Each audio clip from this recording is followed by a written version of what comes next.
Hey, what's going on everyone? This is Julian from Memory Cards. This morning we had a new Pokemon Direct that really felt like the first full and official look at the game. There was a lot of new stuff shown, some of the core mechanics were shown, the environments, there's just a lot of stuff to go over, so let's get into it. The Direct starts off with a 2-minute sizzle reel that is essentially an abridged version of the Direct we're about to see. I assume that this sizzle reel is going to be passed around like a gameplay trailer of sorts, and I'm sure it probably already is. But it's in this sizzle reel that we see a lot of the environments. And that's the first thing I want to cover because it's probably the thing I'm most excited about in this game. So it wasn't until this Direct that I realized that Pokemon Sword and Shield looks a lot like Breath of the Wild, sort of. Maybe that's me, but that's the comparison that came to mind, and even more so when they went into detail about what the environments actually are. So like every other Pokemon game, you have cities and towns, but in between them, instead of routes, you have what are called wild areas. Now, these wild areas are described as being very large open world, and that alone is a pretty big leap for Pokemon. I mean, how long have Pokemon fans been waiting for a open world Pokemon game? Or I guess I should say a true open world. I mean, technically all previous Pokemon games have been open world, but not quite like this. It only took them, what, 20 years to make one, but here it is. This is it. So you'll be able to be running through this open world, look up in the sky, and boom, there's a Charizard or wherever it's going to be. Or perhaps you're running next to a lake, you'll look down, and there's a Gyarados swimming next to you. I'm using first-gen Pokemon because I don't know much about these new Pokemon that are out. There's been some revealed, but we'll get to that in a moment.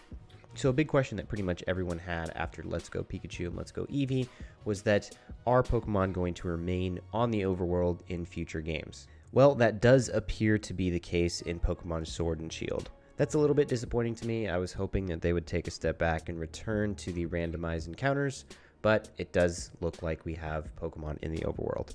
I'm also really keen to learn how you shiny hunt in these environments. I know it's going to be a thing. All Pokemon games have shiny hunting. It's one of my favorite things to do, and I hope to figure out what that is soon. So given that Pokemon are in the overworld and this is a 3D open world game, it asks the question, okay, how are you going to catch flying Pokemon? That's something that was not shown in the Direct. In Pokemon Let's Go Pikachu and Let's Go Eevee, it was easy to do because it was a top-down perspective, so you would just fly on your Pokemon and you would find Pokemon flying in the air and you could do it that way. Is that going to be the same case with Pokemon Sword and Shield? Will you be able to fly on a Pokemon and soar above these open world environments and catch flying Pokemon that way? It also looks like you may have the ability to call to Pokemon, like you may be able to mimic their cry and draw them towards you.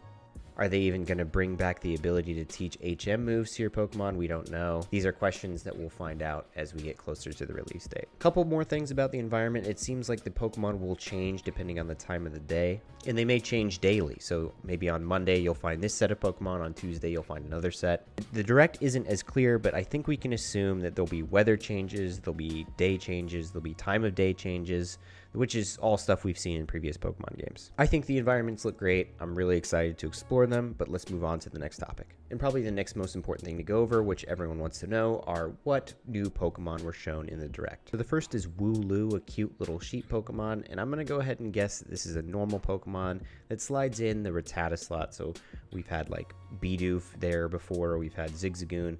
I think that this is where Wooloo fits in.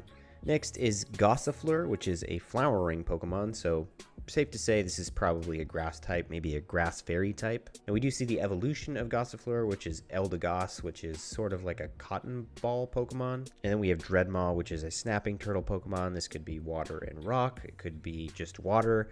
I'm not sure what this is going to be yet. And then we have this giant badass raven Pokemon called Corviknight. So not only does it look like something you might fight in Dark Souls, but it also appears to be the taxi service of the Galar region. And then at the very end of the Direct, we do get a tease for the two legendary Pokemon of the Galar region, which are Zamazenta and Zacian.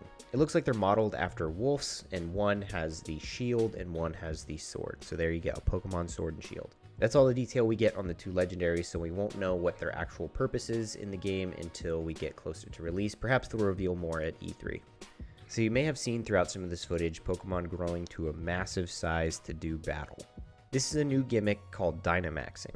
So in previous games we've had things like Z evolution, but Dynamax is the new battle mechanic for Pokemon Sword and Shield. When you Dynamax your Pokemon, it grows to an incredible size and you're powered up for a few turns. It seems like Dynamaxing is a very important part to this game because you'll need to use it to counter gym leaders who have the power to use it themselves. So not only is it done in battle, but it's also done in wild encounters. And that's where some of the cooperative gameplay comes in also, because there's a new mechanic called raid battles in which you and a team will go up against Dynamax Pokemon for the chance to catch that Pokemon.